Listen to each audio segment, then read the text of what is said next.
Hello, this is David. Welcome to the next chapter of Andrew Ng's excellent textbook, Asset Management, a Systematic Approach to Factor Investing.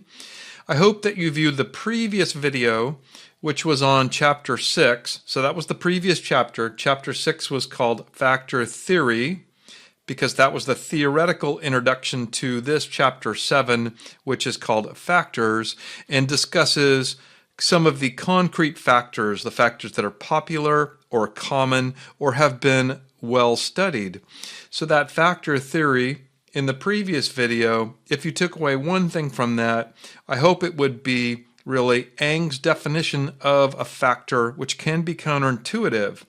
Remember, factors are bad things.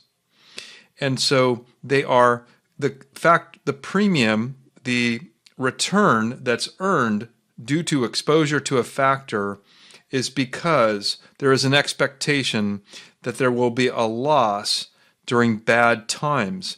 So one of the most common phrases in that throughout his textbook is bad times.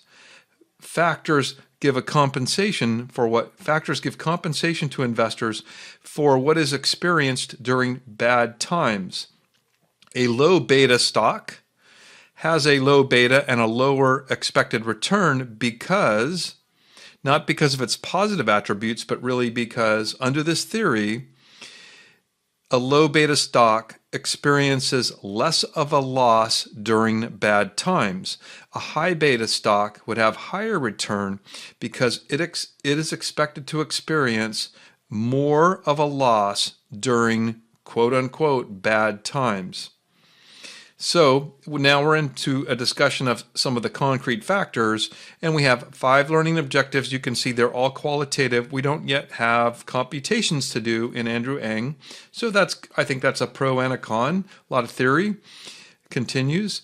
And so we start with describe the process of value investing and explain reasons why a value premium may exist. I'm going to pull up my pen here that I am still learning, and I'm going to just try and draw the PE ratio just in case it helps to know how I was taught this. But first, in terms of Ng value stocks, he says are stocks whose prices are cheap in relation to their net worth. I added intrinsic value because I think that's a common comparator as well. The point there with a value stock, by the way, I can't help it. I'm a value investor. I'm a deep value investor. So this here is my thing. The idea is we want to buy stocks that are cheap in relation to their intrinsic value, or however you want to measure that, different ways to measure that. Ng tends to focus on accounting book value. Others would classically say the intrinsic value is a function of the discounted expected cash flow of a company, or even the economic value added when we consider the true cost of capital. Lots of ways to look at the true or intrinsic value, but a value investor is basically trying to buy that stock cheap. And so another way to look at this is the PE ratio. When I was taught, I thought this was handy. PE ratio, that's a value metric. The value investor is sort of focused, if not obsessed, but prioritizing the numerator, the price that I'm paying for the stock.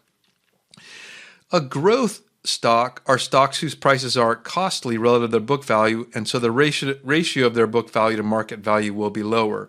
So Ng is introducing this in terms of a classic factor we'll see in Fama French.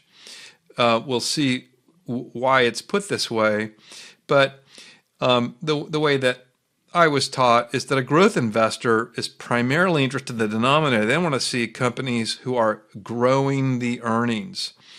And they may look at price, but if it's expensive, that's secondary. They really want high growth companies.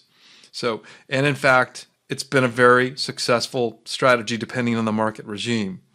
And so value investing could be the process of going long the value shorts and short the growth stock if you're including the full set opportunity set. Explain how different macroeconomic risk factors, including economic growth, inflation, and volatility, affect risk premiums and asset returns. So Ng says Bad outcomes in macro factors result in a fall in asset prices and losses for most investors. But some investors make gains even during such time. The risk premium over the long run compensates the investor for short-term losses they bear during economic downturns. And so I hope that reminds you of how I first introduced the video, because it may be easy to miss this, but this is the essence of Eng's factor theory, right? That there will be bad times, and that it's the risk premium over the long term that compensates the investor for the short-term losses that they experience during quote-unquote bad times.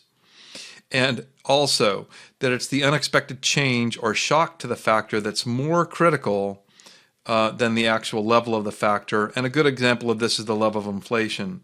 Now, why is this the case? Well, I think an easy theory is simply that the notion that there is that old saying that in the short run, that in the stock market in the short run is a voting machine, but in the long run is a weighing machine, as in carefully weighing what's all the factors. And so in general, we view the market as a forward-looking, and the theory here of efficient or semi-efficient market would be that the market already incorporates consensus expectation. Well, if the market today already incorporates what the consensus expectation, then it would make sense that it's really going forward, what's more